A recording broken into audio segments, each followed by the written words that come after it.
네, 우리 또 이렇게 귀한 주의를 주신 하나님께 감사를 드립니다. 네, 우리 옆에 있는 우리 성도님들과 좀 인사를 나누겠습니다. 한 주간 가정을 잘 지키셨습니까? 네, 네, 잘 지키셨다 하나요? 예, 예. 네, 오늘 보니까 우리 옆에 이제 좀 파릇파릇한 아이들이 좀 앉아 있죠. 네, 그래서 오늘부터 우리 중고등부 친구들이 네, 우리 대예배로 같이 와서 예배를 드리게 됐습니다. 그래서 우리 어린이들이 좀 있을 곳과 이런 것들이 좀 관계가 있어서 네, 우리 중고등부는 이 시간에 네, 좀 잠을 자고 오니까 얼굴이 네, 펴져 있는 것 같아요. 네, 살아있는 느낌입니다. 네, 우리 네, 요즘에 네, 상황을 보니까 이제 6.3 지방 선거가 얼마 안 남았습니다. 그래서 5월 21일부터는 이제 또 홍보한다고 이렇게 하거든요. 그래서 이 지방 선거를 위해서 우리가 좀 많이 기도하고 또 이 지역과 이 시대를 좀 방향을 잘 제시하는 네, 우리 그런 시간이 되었으면 좋겠다. 네, 나라를 위해서도 네, 같이 좀 기도해 주시고 네, 미국과 이란도 네, 지금 뭐 종교를 위해서 한 페이지짜리 양해각서도 뭐 근접했다도 하고 뭐 휴전 위반 공방도 있고 여러 가지 아직은 어려움이 있습니다. 그래서 불안정한 이 평화 속에 있는데 네, 이게 우리가 붙들고 있는 이런 네, 우상들이 무너지도록 그리고 네, 하나님이 네, 원하시는 그 복음과 그 평화가 임할 수 있도록 계속해서 또 기도해 주시기를 부탁을 드립니다. 아멘. 네, 오늘 말씀을 같이 나누겠습니다. 네, 오늘의 제목은 하나님의 때를 기다리며라는 제목의 말씀입니다. 네, 오늘 사무엘하 1장이 이렇게 시작이 되는데 네, 오늘부터 이제 사무엘하를 이제 묵상하게 됩니다. 이제 분위기가 참 묘합니다. 근데 사무엘상이 이제 사울의 비참한 죽음으로 이렇게 마무리가 됐고요. 이제 인간적으로 보면 한 시대가 이제 완전히 이제 끝난 사건이 된 거죠. 근데 거기서 이제 멈추지 않습니다. 하나님의 나라가 계속 이어져 가야 하기 때문에 그렇습니다. 그래서 이제는 다윗의 시대로 넘어가는 과정이에요. 그래서 원래는 히브리 성경을 보면 이제 사무엘 상과 하가 구분이 없습니다. 한 권의 두루마리로 되어 있는데 이제 그 이후로 이제 나누어졌죠. 내 인생은 이제 여기서 끝난 것 같고 내 자식의 문제와 내 돈의 문제 여기서 절벽인 것 같은데 하나님의 구원이라는 이 구속사란 두루마리에서는 그 고난의 끝이 아니다. 그리고 소망으로 다시 이어져 가게 하시는 하나님의 손길을 느낄 수가 있습니다. 그래서 사울이 죽어가는 그 처절한 순간에도 하나님의 그 시간표는 계속 이어져 가고 있습니다. 우리도 늘 그렇습니다. 하나님 빨리 좀 해달라는 우리의 이런 요구들이 있고 언제까지 우리가 이 빚더미에 있어야 되느냐, 언제까지 저 인간 밑에서 고생을 해야 되느냐, 이런 것이 우리의 요청 사항입니다. 그리고 빨리라는 것을 조건을 붙이는 거죠. 근데 하나님은 우리의 속도에 우리의 중심을 두시는 게 아니고 언제 되느냐보다 어떤 믿음의 사람이 되는가를 더 중요하게 여기고 계십니다. 그래서 다윗을 보시면 알겠지만 이미 왕으로 기름 부음을 받은 지가 15년이 넘었어요. 그런데 하나님이 이미 왕의 그 길을 가게 하셨습니다. 근데 현실은 어떻습니까? 왕궁에서 지내게 하지 않으신 거예요. 억울한 일을 다 당하게 하시고 믿었던 사람에게 배신당하고 광야에서도 며칠씩 굵으면서 이제 도망자로 쫓기며 살게 하셨어요. 아니 기름을 받았는데 왜 이러시는 겁니까? 왕좌보다요 중요한 게 하나님의 사람으로 빚어지는 게 더 중요한 겁니다. 지금 하나님의 나라를 같이 통치할 사람을 지금 하나님이 빚어 가시기 때문에 그렇습니다. 여기 있는 우리 모든 분들도 하나님이 왕 같은 제사장으로 우리를 부르셨습니다. 그래서 그 자리에서 하나님의 말씀대로 살아가는 것이 하나님의 통치를 드러내는 삶이 되는 거잖아요.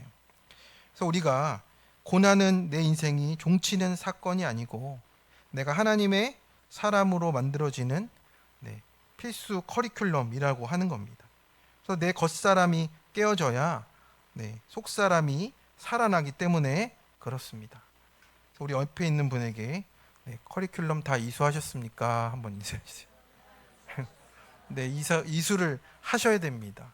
그래야 하나님의 사람으로 이렇게 빚어져 가는 거예요. 그래서 오늘 본문에 이제 사울이 죽었다는 비보가 전해지고 있어요. 나라는 난리가 났고 이스라엘은 이제 집단 두려움에 빠지게 되었죠. 그런데 그 비극의 한복판에서 하나님은 다윗을 한 걸음씩 이제 세워가고 계십니다. 그래서 오늘 말씀을 통해서 그때는 언제입니까? 라고 하는 우리의 이 질문 앞에서 우리 인생의 이 시글락에서 하나님의 때를 기다리는 것이 무엇인지 우리 함께 내 모습을 보며 함께 띵크해 보려고 합니다. 지금의 때를 첫째로 지금의 때를 잘 살아가는 것이 인내라고 하세요. 우리 1절의 말씀을 한번 읽어 보겠습니다. 사울이 죽은 후에 다윗이 아말렉 사람을 쳐 죽이고 돌아와 시글락에서 이틀을 머물더니 아멘. 오늘 1절의 타이밍을 보시면 어떻습니까? 사울 왕이 죽었다라고 하고 있습니다. 이제 사울의 시대가 끝났다라고 하는 거죠. 다윗을 죽이려고 10년 넘게 쫓아다니던 원수 같은 이 대적이 사라진 겁니다. 아직 다윗은 그 소식을 잘 모릅니다. 지금 다윗이 처한 상황은 어중간한 거예요. 왕으로 기름 부음 받았어도 현실은 여전히 불타버린 시글락에 있었다라는 거죠. 이 시글락은 어디입니까? 블레셋 지역이에요. 이스라엘의 왕으로 기름 부음 받은 사람이 지금 블레셋에 계속 머물고 있는 거예요. 그래서 이 애매하고 또 어찌 보면 말이 안 되는 장소에 계속 머물고 있었습니다. 그래서 오늘 본문에 머물다니라는 단어가 나오죠. 이 단어는 히브리어로 야샤브란 단어인데 그냥 머물다가 아니고 앉다, 정착하다, 자리를 지키다라는 의미가 있어요. 그래서 엉덩이를 딱 붙이고 앉다 이런 뜻입니다. 그래서 우리도 이럴 때가 있잖아요. 기도했는데 응답은 안 보이고 문제는 터졌는데 결론이 안 나는 그럴 때예요. 그럴 때 우리가 제일 잘하는 게 자꾸 뚜껑을 열어보려고 하는 겁니다. 사울이 언제 죽습니까? 나는 언제 왕이 됩니까? 이렇게 내 마음대로 또 내 타이밍을 계속 계산하면서 내가 왕 되려고 하는 이런 부분이 생겨나는 거예요. 그런데 성경은 어떻게 얘기합니까? 다윗은 이틀을 머물더니라고 기억했습니다. 여기서 머물다가 그냥 쉬는 게 아니고 엉덩이를 딱 붙이고 자리를 앉아서 그 자리를 이제 지켜가는 겁니다. 이게 이틀을 머물더니 이전에도 계속 다윗은 시글락에서 머물고 있었습니다. 우리 시편 1편에서 복 있는 사람은 오만한 자의 자리에 앉지 않는다라고 하잖아요. 그 단어가 이 단어와 똑같습니다. 그래서 결국 신앙의 실력은 내가 지금 어디에 엉덩이를 붙이고 앉아 있느냐를 결정하는 겁니다. 우리 청소년들도 늘 그런 얘기 듣잖아요. 엉덩이가 실력이다 이런 얘기 듣죠? 그래서 의자에 붙어 있어야 된다 이런 얘기를 막 합니다. 그래서 다윗은 그 시간을 성실하게 살아갔습니다. 시글락에서 참 어려운 일도 많이 겪습니다. 블레셋 사람들의 또 시선을 견디면서 의심을 견디면서 살아가야 했고 아말렉이 갑자기 치고 들어와서 자기의 부인들과 또 부하의 모든 부인들과 가족들을 다 포로로 끌고 간 일도 겪게 되었습니다. 그래서 급하게 그 일을 겪으며 아말렉을 치고 돌아와서 이제 자기 자리를 다시 지키고 있는 겁니다.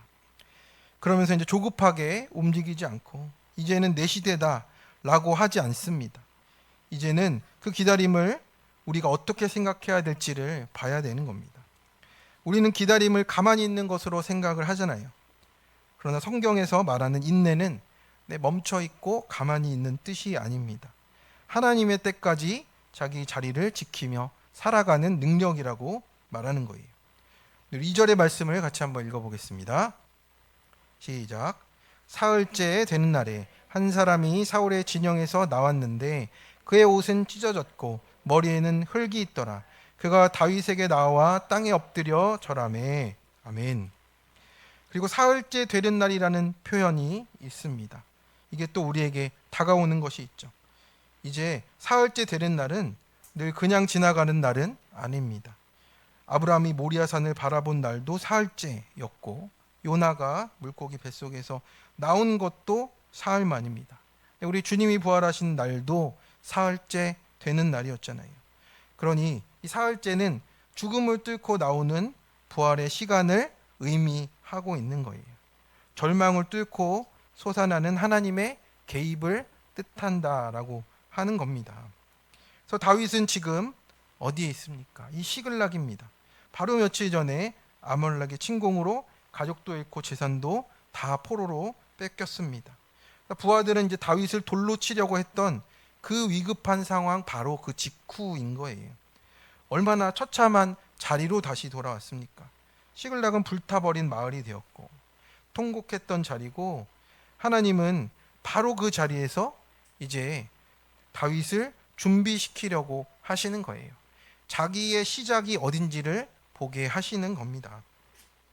사무엘상 30장 6절에 보면 다윗이 그의 하나님 여호와를 힘입고 용기를 얻었더라라고 하면서 아말렉을 추격하려 하게 되었고 8절에서 하나님께 물어봅니다. 여호와께 묻자와 이르되 내가 이 군대를 추격하면 따라잡겠나이까라고 묻는 겁니다. 그래서 우리가 인내하는 사람의 특징은 뭐냐? 그냥 조용히 가만히 앉아 있는 것이냐? 그런 것이 아닙니다. 인내하는 사람의 특징은 하나님께 묻는 입술인 거예요. 가만히 견디는 것이 인내가 아닙니다. 지금 이 자리에서 충성하는 것이 인내라고 말씀을 하는 거예요. 그래서 인내라는 히브리어를 보면 카바라는 단어인데 줄을 팽팽하게 당기다란 뜻입니다. 그러니까 헐겁게 늘어진 줄이 아니고 하나님과 나 사이의 줄을 팽팽하게 당기고 있는 상태를 뜻해요. 그게 진짜 인내라고 말씀하는 겁니다. 다윗은 시글락에서도 자기 사람들을 돌보고 하나님께 묻고 또 물었고 약탈당한 자들을 회복시켰습니다.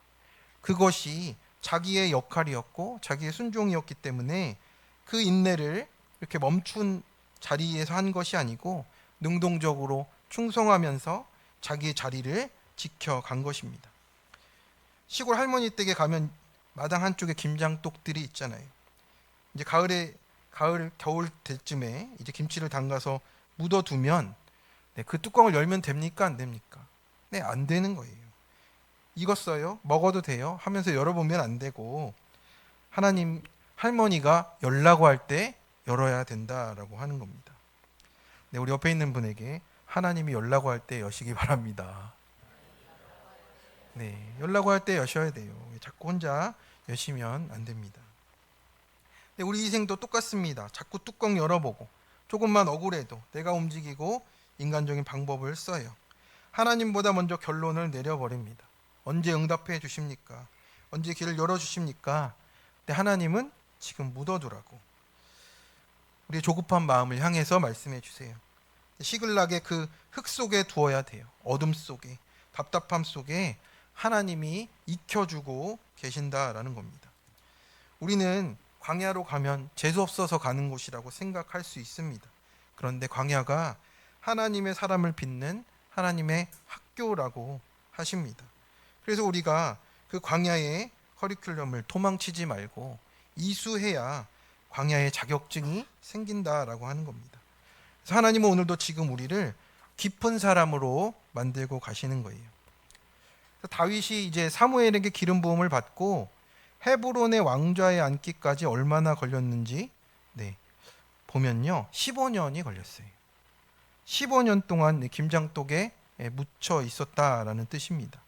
그런데 그 15년이 다윗을 하나님 나라를 다스리는 그 통치자로 또 훈련시켜 냈다라고 하는 겁니다. 여러분 사울은 어떻습니까? 사울은 왕이 되자마자 왕궁으로 들어가 버렸어요. 그러니까 훈련의 시간이 없으니까 하나님과 함께하는 법을 모르는 겁니다. 그런데 우리가 이 광야를 지나가야 하나님과 함께하는 법을 깨닫게 되는 거예요. 하나님이 누구고 나는 어떤 위치인가를 깨닫게 되는 거죠. 그래서 지금 우리 자리에서의 시글락은 어디입니까? 우리 청소년들, 청년들, 우리 모든 우리 성도님들, 나의 시글락이 어디입니까? 네, 꼴 보기 싫은 남편입니까? 잔소리 많은 아내입니까? 돈 안 벌어오는 자식인지, 아니면 아무리 기도해도 안 낫는 질병의 자리인지, 도망가고 싶고 뚜껑 열고 싶은 그 자리가 하나님이 우리를 익혀가고 계신 자리라고 하는 거예요. 여기서 우리가 엉덩이를 딱 붙이고 하나님께 묻는 입술이 터져 나와야 하나님의 때가 임할 때 우리가 그 자리에 있을 수 있다라고 하는 겁니다. 우리가 영혼을 살리는 것도 마찬가지예요. 한 영혼이 살아나기까지 얼마나 오래 우리가 엉덩이를 붙이고 앉아 있어야 됩니까? 빨리빨리 되면 좋겠지만 사람 살리고 구원하는 데는 하나님의 때가 있더라고요. 인내로 그 자리에 앉아 있는 자만이 진짜 구원과 회복을 보게 하십니다. 그래서 지금 내가 원하는 자리에 서 있지 않다고 절망하거나 또 불평하지 않으셔도 됩니다. 하나님이 나를 두신 자리가, 그 시간이 바로 나를 빚으시는 자리라고 오늘 말씀해 주십니다. 적용 질문입니다.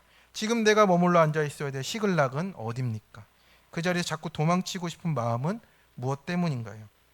내 인생의 김장독에서 자꾸 뚜껑을 열어보는 영역은 무엇입니까? 하나님과 나 사이의 줄이 지금 팽팽합니까? 내가 손을 놓아 늘어져 있지 않습니까? 두 번째입니다. 잃는 과정 속에서도 하나님의 뜻을 이뤄 가시는 거예요. 이제 한 청년이 나타납니다. 근데 모양새가 형편없어요. 옷은 찢어져 있고 머리에는 흙이 가득합니다. 옷은 찢어졌고 그 흙이 많으니 이제 다윗에게 이제 나와서 땅에 엎드려서 절하고 있어요. 다윗이 물어봅니다. 너는 어디서 왔느냐고. 그랬더니 이스라엘의 진영에서 도망했습니다 라고 이렇게 말하고 있어요. 이 청년을 보니까요, 8절에 나중에 보면 아말렉 사람이라고 이렇게 정체를 밝힙니다. 그래서 구속사에서 이 구원의 역사 속에서 아말렉은요, 내 속에서 끊임없이 올라오는 인간적인 야망을 상징하는 거예요. 그래서 이 청년은요, 지금 순수하게 소식을 전하러 온 게 아니었어요. 사울의 죽음이라는 이 하나님 나라의 이 비극을 자기 인생의 역전의 기회로 삼으려고 달려왔다라는 것입니다. 내가 이 소식을 1등으로 전하면 원수를 삼았던 사울이 죽으니 다윗이 나에게 큰 상을 주겠지가 이 머리를 굴리게 된 거죠.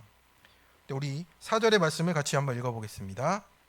다윗이 그에게 이르되 일이 어떻게 되었느냐 너는 내게 말하라. 그가 대답하되 군사가 전쟁 중에 도망하기도 하였고 무리 가운데 엎드려져 죽은 자도 많았고 사울과 그의 아들 요나단도 죽었나이다 하는지라.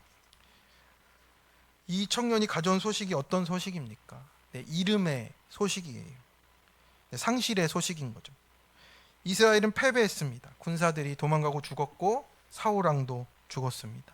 요나단도 죽었어요. 그런데 본문에 엎드려져 죽은이라는 단어가 이렇게 나오고 있습니다. 히브리어로 나팔이란 단어인데 이게 죽었다가 아니고 쓰러지다, 무너지다, 추락하다. 그리고 영광이 무너졌다라는 뜻이에요. 한 시대가, 하나님이 세우셨던 한 왕의 시대가, 또 한 영광이, 한 기름 부음 받은 자가 무너져 내린 겁니다. 너무나 애통한 상황이잖아요. 하나님이 세워주신 첫 왕조의 영광이 다 무너졌다라는 뜻입니다. 그런데 여기서 다윗의 질문을 우리가 한번 보면요, 다윗이 어떻게 하나님 앞에 다듬어졌는가를 볼 수 있게 해줍니다. 다윗이 청년에게 던진 질문이 무엇입니까? 일이 어떻게 되었느냐라고 물었어요. 근데 이게 한국말로는 느낌이 좀 안 오고요. 이게 원어로 보니까 메흐하야 핫다바를 이렇게 표현합니다. 그러니까 직역을 하면 그 말씀이 어떻게 되었느냐예요. 그러니까 이 다바르가 일이기도 하면서 동시에 사건이 되는 거예요. 그러니까 다윗은 누가 이겼냐 졌냐 정보를 묻는 게 아니고 이 사건 속에서 하나님의 말씀이 어떻게 이루어졌느냐라고 묻는 거예요. 그러니까 하나님 앞에서 사건을 바라보고 삶을 바라보는 그 기준을 말해주고 있는 겁니다. 그 질문을 말해주고 있는 거예요. 이것이 바로 믿음의 질문이 되는 거예요. 사건만 보는 것이 아니고 사건 속에 하나님을 보게 되는 겁니다. 겉으로는 완전한 실패이잖아요. 그런데 하나님은 바로 그 상실의 사건 속에서 하나님의 뜻을 이뤄가고 계신다라고 하신 겁니다. 우리 옆에 있는 우리 사람들에게 끝난 게 아니야 라고 얘기해 주세요. 네, 끝난 게 아닙니다. 네, 끝난 게 아니고 하나님이 그 상실 가운데서 행하실 것이 있다라고 하시는 거예요. 우리 가운데도 이런 상실의 사건이 옵니다. 믿었던 건강이 무너지고 평생 일군 사업이 힘들어져요. 무엇보다는 다윗에게는 어떤 것이 왔습니까? 심장이 찢어지는 상실이 왔어요. 바로 영혼의 친구였던 이 요나단을 잃어버렸어요. 요나단과 다윗은 이제 히브리어로 이제 니크쇠라, 하나의 매듭으로 단단히 묶인, 이런 표현이 쓰이는 친구예요. 근데 그 매듭이 칼에 잘려 나가게 된 거잖아요. 근데 인간적으로 보면 다윗에게는 어떻습니까? 모든 고생이 끝났잖아요. 이제 하나님 뜻이 이루어지나 보다 할 수 있습니다. 그런데 다윗은 그 자리에서 옷을 찢으며 통곡을 하고 있습니다. 왜 그렇습니까? 내 성공보다 내 하나님의 영광이 무너졌다라는 것에, 그 왕조가 무너진 것에 더 아파하고 있다라는 겁니다. 네, 우리가 조선시대 사극이나 이런 거 보면 참 그런 사람들의 얘기들을 많이 보는데, 반역자가 죽으면 서로 좋아하고 이런 것이 우리 인간의 인간사인데, 지금 다윗은 어떻습니까? 하나님의 그 영광을 바라보면서 하나님 나라를 바라보는 그 삶의 모습이 이런 모습이구나. 정말 그 요나단의 죽음과 또 사울의 죽음을 보며 오히려 아파하는 모습이 더 인간적으로 보여지는 것 같습니다. 그런데 어떻습니까? 우리는 잃는 것을 실패라고만 생각합니다. 이제 사울이 죽었으니까 왕이 될 차례인데도 다윗은 어떻게 해요? 11절을 보니 옷을 찢고 저녁 때까지 슬퍼하며 금식을 합니다. 이 옷을 찢는 건 심장이 찢어졌다는 걸 몸으로 표현하는 것과 똑같아요.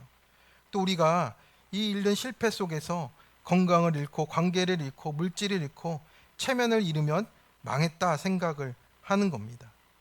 그런데 인생에서 가장 무서운 것이 잃는 게 아니라 잃었는데도 그 의미를 모르고 지나가는 게 가장 무서운 겁니다.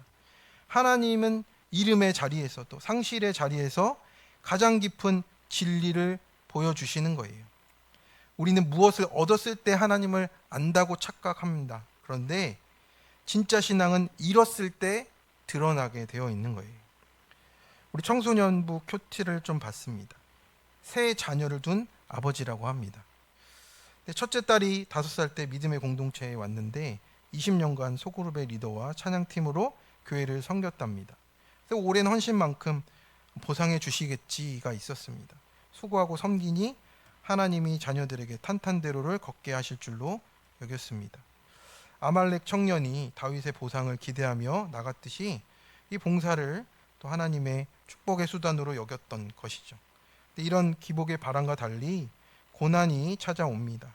똑똑하던 첫 딸이 이제 조울증으로 26살까지 약을 먹게 됐고, 원하는 대학에 가지 못하니 방황하고 재수하고 또 뭐 자퇴하고 하면서 참 어려움을 겪고 있고, 둘째 딸 ADHD가 있어서 그 약을 먹었더니 부작용이 있어서 조현병이 생기게 됐고, 또 폐쇄병동에 입원하는 아픔도 있었고, 막내 아들은 두 누나의 아픔을 지켜보면서 눈치 보며 공부하는 아이가 되어서 학원을 핑계로 예배는 안 가고 자신의 힘으로 살겠다 고집하는 그 어려움 속에 있다라고 합니다. 그래서 이 집사님이 나의 사울이 죽어야 다윗의 시대가 열리듯이 내 속의 기복의 가치관이 죽어야 가족에게 말씀의 뿌리가 내리겠구나를 고백하게 되었습니다. 그래서 이제는 자녀의 연약함을 정죄하지 않고 끝까지 인내하고 내 안에 아말렉을 죽이는 적용으로 나아가겠다고, 성공의 면류관이 아니라 믿음 얻는 가정이 되기를 이렇게 기도한다라고 했습니다. 참 어떻게 보면 인간적으로 소망이 참 없잖아요. 그런데 이 자리에서 하나님은 이름의 자리에서 하나님을 진짜 찾도록 만들어가고 계십니다. 성도 여러분, 십자가가 무엇입니까? 예수님이 어떻게 이 땅에 오셨습니까? 바로 이름이에요. 하늘의 영광을 다 버리고 이 땅에 오셨고 권세도 잃으셨고 친구도 잃으셨고 가족도 잃으셨고 마지막 생명까지도 다 잃으셨습니다. 그런데 그 이름이 우리를 살리는 은혜의 통로가 되었습니다. 다윗의 인생을 보십시오. 양떼를 떠나야 됐고 사울의 궁궐을 떠나야 됐고 사랑하는 미가를 떠나야 됐고 정말 사랑했던 친구 요나단도 다 잃어야 했습니다. 가족도 한번 잃었다가 되찾았고 시글락도 불탔다가 회복이 됐어요. 잃고 또 잃는 과정입니다. 그런데 어떻습니까? 세상 것을 잃을 때마다 다윗이 얻은 것은 뭐예요? 하나님을 얻는 거예요. 우리 하나님을 얻는 인생 되시기를 축원합니다. 사울은 왕위를 잃지 않으려고 발버둥 쳤습니다. 다윗보다 사울은 딱 한 가지만 했어요. 다윗만 잡으려고 했어요. 그런데 하나님은 그 사울의 잘못보다 다윗을 더 붙잡으십니다. 왜냐하면 다윗은 하나님께 회개할 줄 아는 사람이었거든요. 사울은 돌이키지 않았습니다. 다윗은 광야에서 모든 것을 잃었기에 오직 하나님만 붙드는 왕의 실력을 갖추게 된 거예요. 이게 왕의 실력이라고 말씀하고 있는 겁니다. 지금 우리는 무엇을 잃었습니까? 성공을 잃고 돈을 잃고 체면을 잃었습니까? 그 상실의 자리에서 다윗처럼 우리가 물어봐야 되는 겁니다. 이 상실을 통해서 나에게 이루시는 말씀이 무엇입니까?를 물어봐야 되는 겁니다. 그렇게 내 안에 사울이 죽어져야 우리 말씀이 들리기 시작하는 거예요. 하나님은 이 무너짐을 통해서 새 일을 시작하십니다.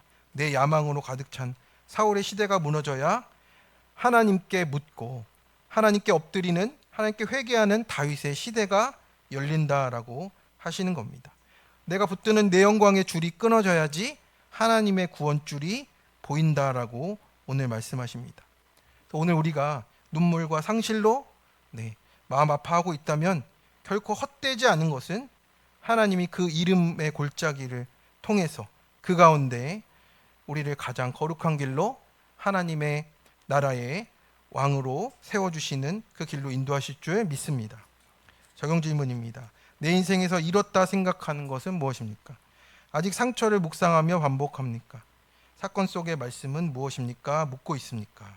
내 안에 하나님 나라가 세워지기 위해 내 안에 무너질 영광은 무엇인가요? 육이 무너진 만큼 영이 세워짐을 누리고 계십니까? 세 번째입니다. 내 야망과 헛된 속임수에 스스로 속지 말아야 합니다. 우리 6절과 7절을 같이 읽어보겠습니다.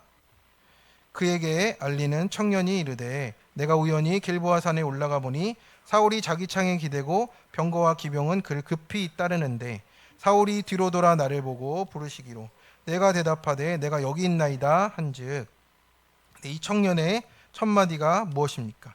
우연히 길보아 산에 올라가 보니 라고 이렇게 말하고 있어요. 그런데 히브리어로 보면요 더 의문스럽습니다. 니크레이티라고 말하고 쓰는데 같은 단어를 두 번이나 썼어요. 그러니까 직역하면요 제가 우연히 만나게 됐습니다라는 뜻이에요. 그러니까 이것이 좀 거짓말 같은 신호잖아요. 거짓말하는 사람일수록 이게 우연히라는 말에 좀 뒤로 숨는 거잖아요. 그러니까 어쩌다가 좀 뭐 우연히 정말로 이렇게 우연히 됐어요. 이렇게 말하는 이런 표현입니다. 그러니까 우연히라는 말을 한다면 이게 참 어떤 의도가 깔려 있는 것 같잖아요. 그러니까 전쟁터를 기웃거리면서 자기한테 이익이 될 만한 거리를 이제 찾아서 이제 광야의 하이에나처럼 이렇게 살아온 겁니다. 그래서 그것을 찾으니까 이제 다윗에게 찾아온 거죠. 그런데 사울에게 그가 어떻게 했다라고 보고했는지를 보겠습니다. 8절에서 10절의 말씀입니다. 같이 읽겠습니다. 내게 이르되 너는 누구냐 하시기로 내가 그에게 대답하되 나는 아말렉 사람이니이다. 한즉 또 내게 이르시되 내 목숨이 아직 내게 완전히 있으므로 내가 고통 중에 있나니 청하건대 너는 내 곁에 서서 나를 죽이라 하시기로 그가 엎드려진 후에는 살 수 없는 줄을 내가 알고 그의 곁에 서서 죽이고 그의 머리에 있는 왕관과 팔에 있는 고리를 벗겨서 내 주께로 가져왔나이다 하니라. 이 청년이 어떻게 했다고 합니까? 이 사울을 자기가 죽였다라고 이렇게 말하는 거예요. 되게 의기양양하게 말했을 겁니다. 그리고 다윗에게 이 전리품을 가져왔어요. 사울의 왕관과 팔과 고리인 겁니다. 이 왕관이 단순한 장신구로서가 아니라 구별된 거룩한 표라는 뜻이에요. 그러니까 나실인이 하나님께 헌신할 때 쓰는 단어이거든요. 그러니 이 아말렉 청년은 상급의 눈이 멀어서 하나님의 기름 부으신 자의 거룩한 표도 자기 마음대로 벗겨버리고 이렇게 죽였다라고까지 말을 하는 겁니다. 근데 사실은 어떻습니까? 사무엘상 31장을 보면 사울은 자기 칼에 엎드러져서 자기 스스로 목숨을 해했어요. 그런데 이 청년은 자기가 죽였다라고 거짓말을 하는 겁니다. 이제 공로를 세웠다라고 하려고 말하는 거잖아요. 그래서 다윗은 사울을 미워할 거야 라고 이렇게 다윗을 계산하고 이렇게 말을 하게 된 겁니다. 그런데 성도 여러분, 이게 바로 어떤 것입니까? 자기가 스스로 속는 죄라는 거예요. 야고보서 1장 22절에 보면 스스로 속이지 말라라고 이렇게 말합니다. 이 속이다라는 단어는 잘못된 계산을 하다라는 뜻이에요. 그러니까 내 야망의 계산기를 두드리니 잘못된 결과들이 나오는 거예요. 이 정도 거짓말은 괜찮겠지. 이 정도는 넘어갈 수 있을 거야. 라고 하나님 앞에서도 속이려고 하는 것이 우리의 모습일 때가 있습니다. 더 소름 돋는 것은 무엇입니까? 이 청년이 아말렉 청년이라는 거예요. 사울이 왜 망하게 된지가 이제 나오는 거죠. 사무엘상 15장에 어떤 일이 있었습니까? 아말렉을 진멸하라는 하나님의 명령에 불순종해서 좋은 것들을 남겨뒀잖아요. 내가 끝까지 죽이지 않고 남겨둔 이 아말렉이 결국 돌아와서 내 왕관도 뺏기고 내 목숨까지도 노리는 겁니다. 그래서 이 죄악의 문제가 절대로 나를 도와주지 않는다는 거죠. 결국 내가 살려둔 것이 돌아와서 나를 해하고 있는 겁니다. 다윗은 어떻습니까? 사울을 죽일 기회가 2번이나 있었지만 끝까지 손대지 않았어요. 여호와의 기름 부음 받는 자를 치는 것을 하나님이 금하신다라는 이 거룩한 두려움에 이제 하나님 앞에서 서 있었기 때문입니다. 그래서 다윗은 왕이 되는 결과보다 왕이 되는 과정과 방법이 거룩해야 된다는 것을 끝까지 붙잡았습니다. 근데 우리가 어떻습니까? 교회 일을 할 때도 내 이름을 드러내고 싶어 하기도 하고 주의 일을 한다면서 우리의 자존심 챙길 때가 얼마나 많습니까? 십자가를 진다고 하지만 그 사실 뒤에서 내 야망의 왕관을 쓰고 싶어 하지 않습니까? 거룩의 옷을 입고 야망을 추구하고 그것이 우리의 가장 무서운 우상 숭배로 남는 거예요. 이 청년의 끝은 상을 기대했지만 돌아온 것은 이제 심판이었고 처형이 된 것입니다. 그래서 우리가 야망의 끝은 사망이고 사명의 끝이 생명이라고 우리에게 말을 해주고 있는 겁니다. 그래서 하나님의 나라는 인간의 얄팍한 계산이나 거짓말로 세워지지가 않습니다. 다윗은 왕이 되는 것도 하나님의 방법으로 왕되기를 끝까지 기다리고 결과보다 방법에서부터 거룩함을 붙잡고 그 믿음으로 살아갔던 것을 보게 됩니다. 교회도 그렇고 가정도 그렇고 학교와 직장에서도 그렇습니다. 우리의 야망과 속임수를 날마다 십자가 앞에 내려놓기를 간절히 축원합니다. 그래서 우리 작년 큐티를 보니까 남편의 사업 실패로 이제 말씀의 공동체에 이제 속하게 됐는데 이제 남편보다 먼저 말씀의 묵상을 시작하니까 이제 그 자체가 의로움이 됐다라고 해요. 나는 말씀도 안다. 또 내가 이 묵상해 보니 이게 죄고 이게 의로운 거구나 하면서 살아간 거예요. 내 안에 죽어야 될 사울을 보지 못하고 남편의 자존심과 고집이 죽어야 된다라고 하면서 이제 사업에 실패했으니 이제 어린 자녀들을 두고 내가 돈을 벌어야 된다 이렇게 하면서 안간힘을 썼습니다. 근데 공동체와 지체들이 아내와 엄마의 때를 지키라고 오직 예배 드리기에 힘쓰라고 이렇게 권면했는데 이제 그 고집과 교만을 꺾지 않고 16년이나 남편 원망하면서 정죄하면서 살아갔답니다. 온전한 회개가 없이 영적으로 방황을 하게 되었습니다. 그러다가 내 힘으로 해봐도 안 되는 상황에 이제 결국 순종하게 되어서 이제 하나님 앞에 서게 되었다고. 그래서 무엇보다 믿음 안에서 자란 두 아들이 오히려 아빠를 존경하고 사랑하는 모습을 보면서 이게 하나님이 원하신 모습이구나를 깨닫게 되었답니다. 그러니까 그 속에 남편을 무시하고 원망하는 사울이 죽어지니까 그 비로소 고난 가운데 자기 자리를 지키며 힘들었을 남편이 보였다라고 이렇게 고백하고 있습니다.